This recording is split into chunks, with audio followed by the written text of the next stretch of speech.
శింగిని చతుల లాస్య వినోదవ శంకర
తాను నీలో లీనమైనది ఆదిశక్తి ఆకృతి అత్రిజాత పార్వతి తానువైన ప్రాణధవుని చెంతకు చేరుకున్నది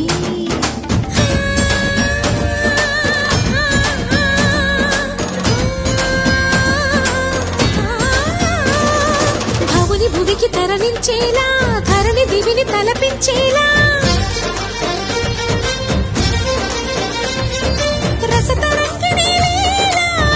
నృత్యరకులు చేయగలిగే